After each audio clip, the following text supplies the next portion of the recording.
Hello friends, how are you? I am Sandeep Kumar and once again I am back with a new topic today. Topic is about present perfect tense. Dear students, today I will tell you about present perfect tense. Okay, like other tenses, this tense is most important part of our the sequence of tenses also. Okay, I do hope that you will stay with me and watch this video completely so that you can understand every point that is from me. Okay, so without any kind of delay, let's start today's topic. Look at the board, please.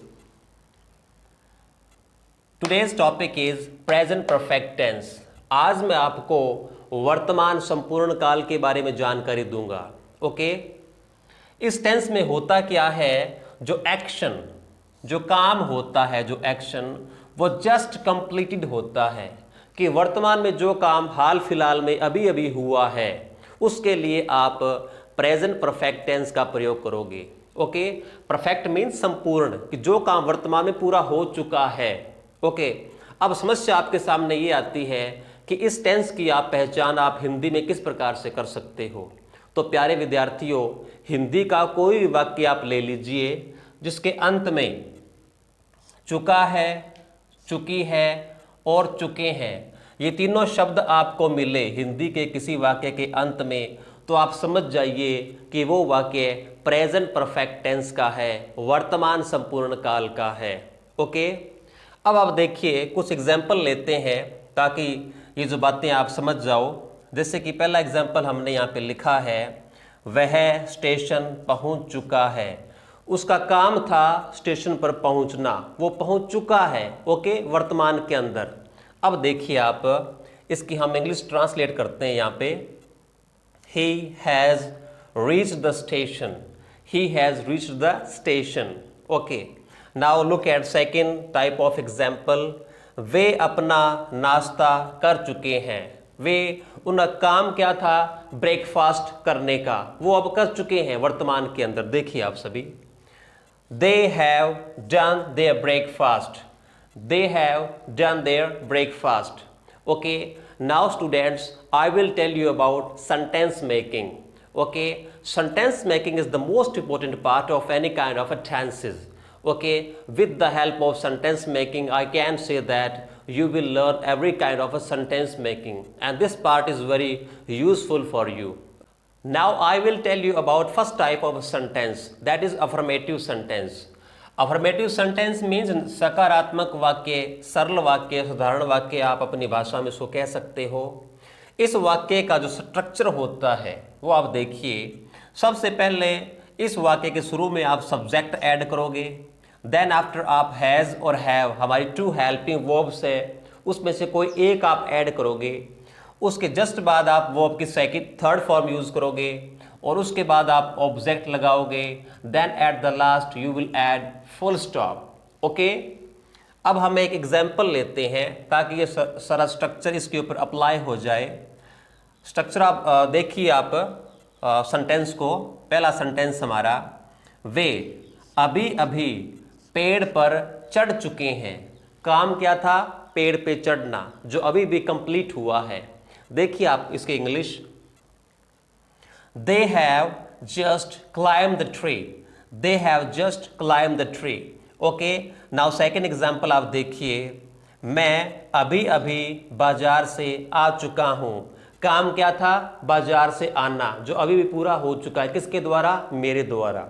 देखिए आप इसकी English, I have just returned from the market. I have just returned from the market. अब आप देखिए, आय क्या है, subject है. दे क्या है, सब्जेक्ट है, क्योंकि दे प्लूरल सब्जेक्ट है और आय के बाद हमेशा हैव लगता है, हैज़ नहीं लगता. और उसके बाद देखिए जस्ट आ चुका है, ये आएगा. जो जस्ट है वो हेल्पिंग वर्ब और वर्ब के बीच में आता है हमेशा. इस बात को आप हमेशा याद रखिए, भूलिएगा नहीं. ओके, उसके जस्ट बाद आप देखिए वर्ब की थर्ड फॉर्म, यहाँ पे क्लाइम्ड और यहाँ पे रिटर्न. ठीक है, द ट्री ऑब्जेक्ट है, फ्रॉम द मार्केट ऑब्जेक्ट है और अंत में आपने फुल स्टॉप ऐड कर दिया. तो आपने सीखा ओके वीडियो के इस पार्ट में कि अफर्मेटिव सेंटेंस को हम किस प्रकार से बना सकते हैं. Now I will tell you about the best use of two kind of helping verbs. like has and have. Look at the board please. Present perfect के अंदर हमारी दो सहायक क्रियाएं होती हैं, एक होती है हैज़ और एक होती है हैव। इन दोनों का बेस्ट यूज आप किस प्रकार से कर सकते हो सेंटेंस को बनाने के अंदर। प्लीज़ इस पार्ट को आप ध्यान से सीखिए ताकि जब आप सेंटेंसेस बनाओ तो कोई मिस्टेक आप ना करो। ओके, देखिए आप सभी, अगर हमारा सब्जेक्ट वाक्य का ही है, शी, इट या सिंगुलर सब्जेक्ट है, अगर हमारा सब्जेक्ट सिंगुलर है मीन संख्या में एक ही है, तो हमेशा उसके बाद आप हैज़ हेल्पिंग वर्ब ऐड करोगे।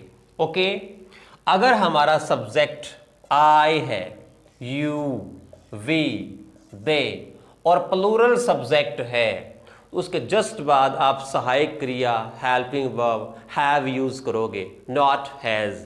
ओके, अब मैं कुछ एग्जाम्पल देता हूं आपको।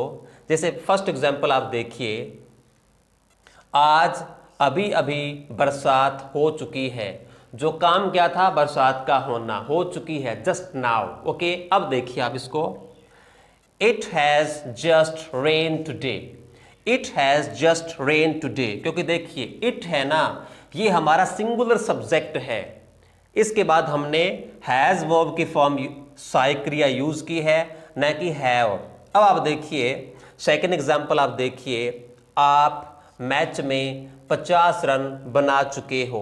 ओके, यू हैव, देखिए यू क्योंकि ये प्लूरल सब्जेक्ट है, इसके बाद हमने जो हेल्पिंग वर्ब है वो हैव यूज की है, न कि has. Okay, you have made 50 runs in the match.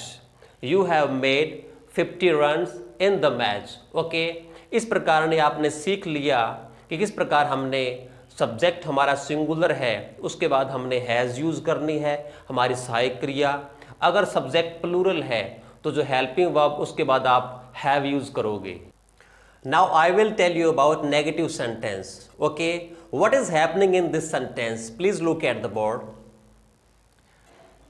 Negative sentence जो हमारा नकारात्मक वाक्य होता है, ओके, उसमें होता क्या है, मेनली मुख्य रूप से नोट का प्रयोग होता है। ओके, जिस किसी वाक्य में नोट का प्रयोग होता है तो उस वाक्य जो सेंस होती है उस सेंटेंस की वो नेगेटिव हो जाती है। मतलब इस वाक्य में काम करने की मनाही होती है, काम करने का स्टॉपेज होता है। वो कैसे, आप देखिए सभी, स्ट्रक्चर को देखिए। सबसे पहले इस वाक्य में होता क्या है, सबसे पहले आप सब्जेक्ट चूज करोगे। अगर हमारा सब्जेक्ट सिंगुलर है, एक वचन करता है, तो हेल्पिंग वर्ब आप हैज़ यूज करोगे। अगर हमारा सब्जेक्ट प्लूरल है तो हेल्पिंग वर्ब आप हैव यूज करोगे।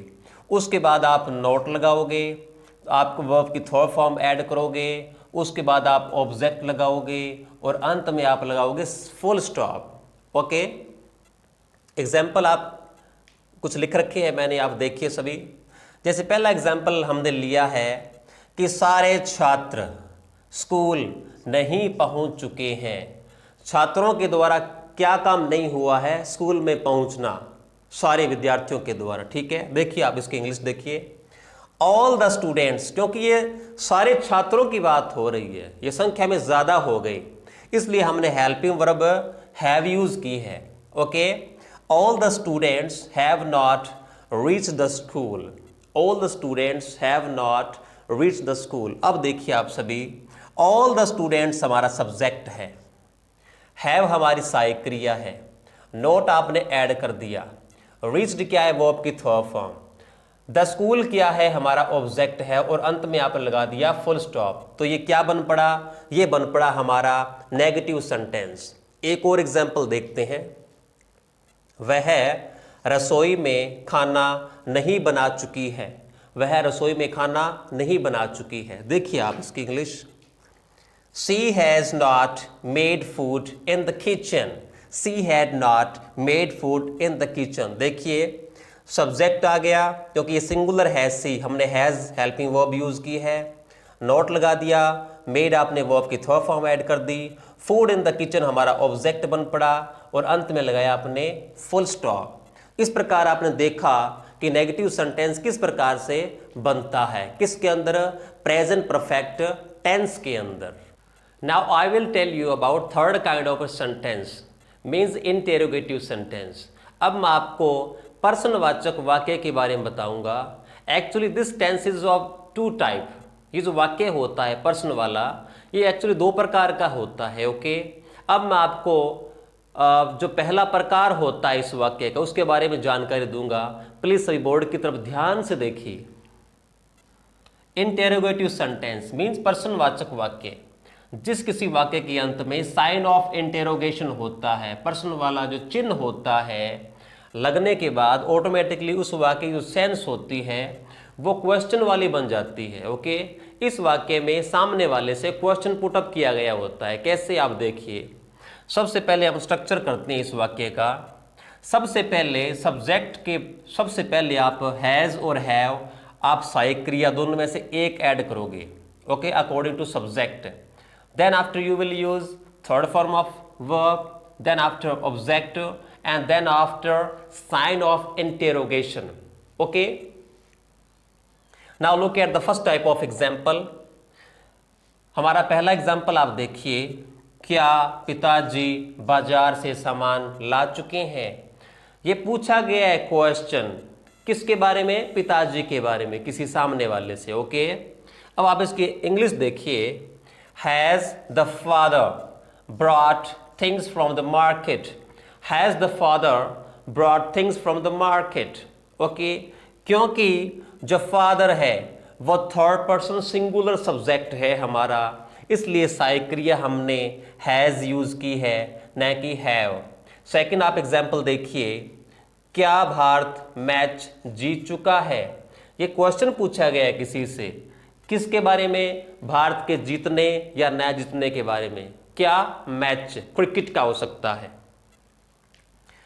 Has India won the match? अब देखिए आप सभी, हैज सहायक क्रिया आ चुकी है, इंडिया हमारा सब्जेक्ट है, वॉन क्या है? वो आपकी थर्ड फॉर्म, द मैच क्या है? हमारा ऑब्जेक्ट, और अंत में आपने ऐड कर दिया साइन ऑफ इंटेरोगेशन. तो आपने देखा कि प्रेजेंट परफेक्ट टेंस के अंदर इंटेरोगेटिव सेंटेंस किस प्रकार से बनता है. Now I will tell you about second type of interrogative sentence. Okay, that will be begin with WH family word. WH family word. Okay, let start this kind of sentence making of interrogative sentence. Okay, इस वाक्य में क्या होता है? जो WH family words होते हैं वो सहायक क्रिया से पहले आएंगे. WH family means what, where, why, when, who, whom, whose, how, etc. Okay. Then after आप subject add करोगे. Then after you will use third form of verb. Then after object, and at the end of interrogative sentence you will add sign of interrogation. Okay.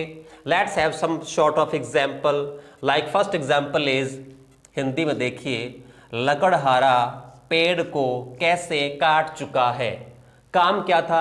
पेड़ को काटने का. किसके द्वारा? लकड़हारे के द्वारा. क्वेश्चन पूछा गया है कि लकड़हारे का वे क्या था? पेड़ को काटने का. कैसे? देखिए आप सभी. How has the wood cutter cut the tree? अब देखिए, क्योंकि वुड कटर हमारा थर्ड पर्सन सिंगुलर है, इसलिए हमने हैज़ हमारी हेल्पिंग वर्ब आई है. देखिए, WH फैमिली का हाउ आ चुका है, हैज़ हमारी सहायक क्रिया आ चुकी है, द वुड कटर हमारा ऑब्जेक्ट सब्जेक्ट है, और कट है हमारी वर्ब की थर्ड फॉर्म, और ऑब्जेक्ट है हमारा द ट्री, और अंत में है साइन ऑफ इंटेरोगेशन. ओके, अब आप सेकेंड एग्जाम्पल की तरफ देखिए. आप इस कमरे में क्यों आ चुके हो? रीजन पूछा गया है. ठीक है, कमरे में आने का किसी के द्वारा. ओके, देखिए आप सभी, आप इस कमरे में क्यों आ चुके हो? Why, WH family. Why have you come in this room? Why have you come in this room? Okay, WH family, have हमारी सहायक क्रिया है, यू हमारा सब्जेक्ट है, कम हमारी वर्ब की थर्ड फॉर्म, और इन दिस रूम हमारा ऑब्जेक्ट. तो आपने देखा, इस प्रकार से आपने सीखा कि प्रेजेंट परफेक्ट टेंस में इंटेरोगेटिव सेंटेंस किस प्रकार से बनाते होते हैं. So my dear friends, in today's video I have made you understand about present perfect tense. Like other tenses, this tense is most important part of tenses also. Okay, and I am taking the series of every kind of a tenses. Okay, this is the part number 3 of a tenses. Okay, I do hope that you will get maximum benefit from this video and you will abide by me for a long time. Dear students, dear friends, one thing I want to clear here, that this is the beginning, not any type of and. Okay, this is the beginning, not and. Okay, and I do hope that you will abide by me from a long time. Okay, so that in a regular interval I will be coming to you with a new kind of information, with a new kind of a video, so that it will be very helpful for you for your future also. And I make you sure that your English will be very better. Okay, if you if you watch my video from beginning to end. Okay, because half knowledge is very dangerous. With these kind of words I depart from you, and tomorrow and in coming time I will be coming with a very new video with a new sort of information. Till then, goodbye. Thank you very much.